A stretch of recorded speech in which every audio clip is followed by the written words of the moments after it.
Hello friends and my dear students, welcome to our channel. मैं राजेंद्र मंडलोई आपका हमारे channel पर स्वागत करता हूं। आज का हमारा वीडियो है class 10th English first flight, जो हमारी बुक है उसमें पोएम दी गई है अ टाइगर इन द जू। इसका हिंदी एक्सप्लेनेशन देखेंगे। पिछले वीडियोज़ यदि आपने नहीं देखे हैं तो उन वीडियोज़ को ज़रूर देखिएगा, मैंने प्लेलिस्ट बना दी है। ठीक है दोस्तों, साथ ही आपके फ्रेंड्स, रिलेटिव, क्लासमेट्स के पास इन वीडियोज़ को शेयर कीजिएगा ताकि वह भी अच्छे से तैयारी कर सकें। ठीक है दोस्तों, तो चलिए शुरुआत करते हैं। अ टाइगर इन द जू। जू मतलब होता है चिड़ियाघर। चिड़ियाघर में एक टाइगर। सबसे पहले अबाउट द पोएम पढ़ते हैं। This poem contrast A tiger in the जू with the tiger in its natural habitat. Contrast एक वर्ड आया है, इसका अर्थ होता है तुलना करना। क्या अर्थ होता है? तुलना करना, कंपेयर करना।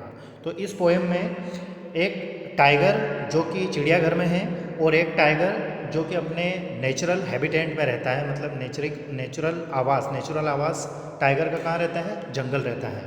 तो चिड़ियाघर में रहने वाले टाइगर और जंगल में रहने वाला जो टाइगर है, उन दोनों की तुलना की गई है।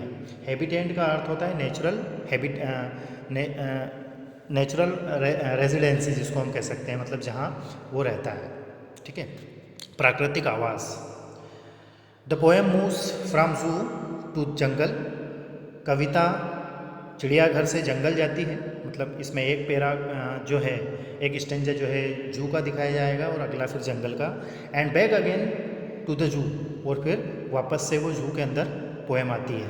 ठीक है, मतलब अगले पैरा में फिर जू से रिलेटेड बताया जाएगा। Read the poem silently once. एक बार इस पोएम को साइलेंटली पढ़ना है। And so which stanzas speak about the tiger in the zoo. और कौन सा स्टेंजा चिड़ियाघर वाले टाइगर को बताता है। And which one speak about the tiger in the jungle. और कौन सा स्टेंजा जो है वह टाइगर को जंगल में दर्शाता है। ठीक है दोस्तों, तो चलिए शुरुआत करते हैं। ही stocks in his vivid stripes the few steps of his cage on pads of velvet quiet in his quiet race।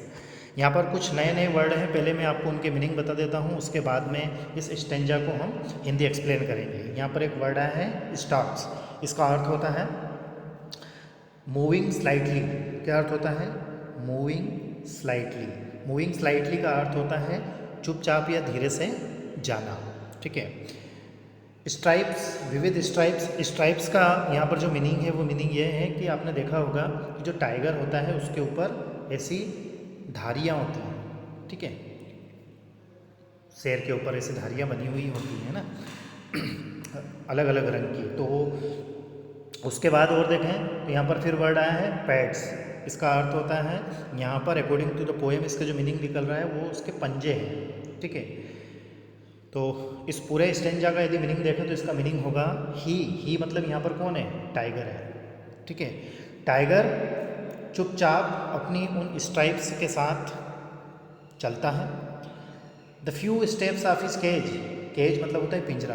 अपने पिंजरे के अंदर, मतलब शेर पिंजरे में है और वो पिंजरे के अंदर इधर उधर घूम रहा है। On pads of velvet in his quiet rage. उसके जो पंजे हैं उनको यहाँ पर मखमल की तरह बताया गया है। वेलवेट मतलब होता है मखमल।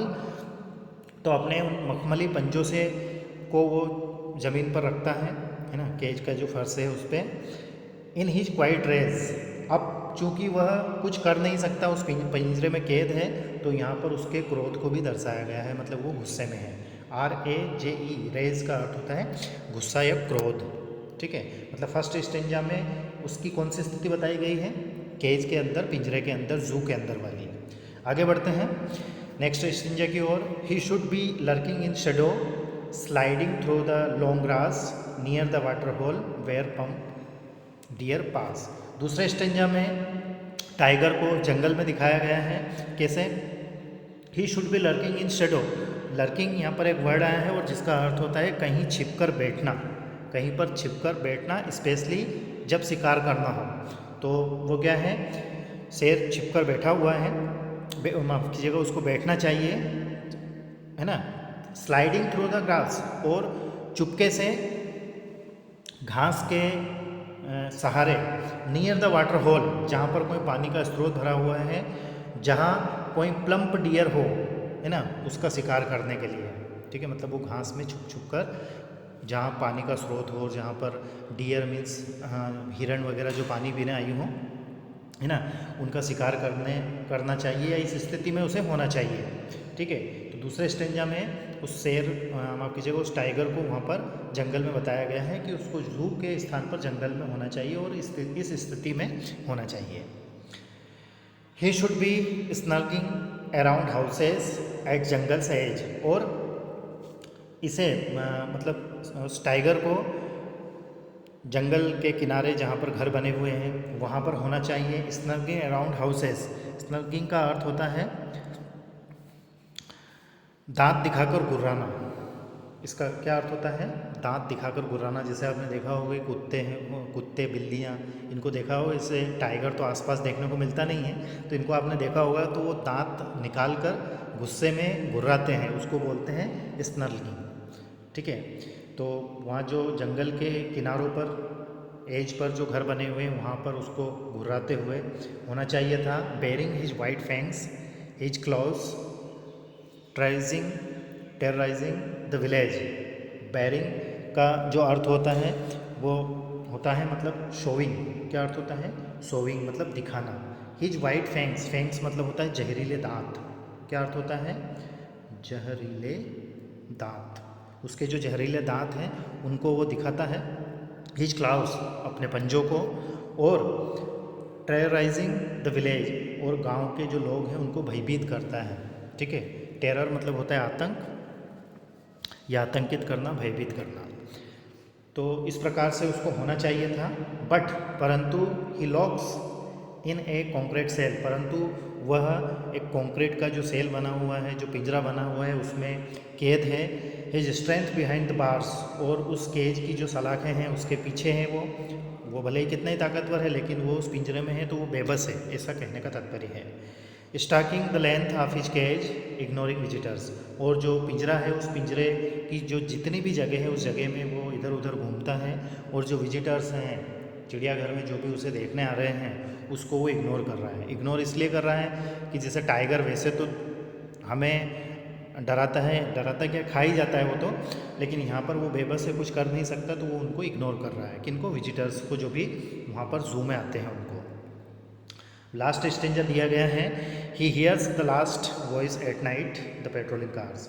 अब रात्रि को वह एक आखिरी आवाज़ सुनता है, और वो भी किसकी? पेट्रोलिंग कार्स, जैसे पुलिस वाले की जो कार्स वगैरह घूमती है ना, तो उसकी जो आवाज़ होती है उसको वो सुनता है। And stairs with his brilliant eyes at the brilliant stars, और स्टेयर्स एक नया वर्ड आया है यहाँ पर, इसका अर्थ होता है टकटकी लगाकर देखना। टकटकी लगाकर देखना, है ना, या घूरना कह सकते हैं। तो अपनी जो ब्रिलियंट आइज़ है उसकी, उन आइज़ से वो ब्रिलियंट स्टार्स को देखता है या टकटकी लगाकर देखता है, क्योंकि वो बेबस है और तो कुछ कर नहीं सकता। तो यहाँ पर इस छोटी सी पोएम में जो टाइगर है उस टाइगर की लाइफ को दर्शाया गया है, जिसमें एक तरफ वो जू में रहता है और दूसरी तरफ उसकी जो लाइफ है जंगल वाली, उन दोनों का यहाँ पर तुलना किया गया है। ठीक है दोस्तों, तो आई होप कि पोएम आपको समझ आई होगी। यदि आपको किसी प्रकार का कोई डाउट या कोई क्यूरी रहे तो आप कमेंट्स कर सकते हैं। वीडियो आपको कैसा लगा ये भी कमेंट्स करके बताएं। पिछले वीडियोस देखने के लिए चैनल को सब्सक्राइब करें और प्लेलिस्ट में जाकर उन वीडियोस को देखें। Thank you very much for watching and please share with your friends, relative and classmates. Thank you once again.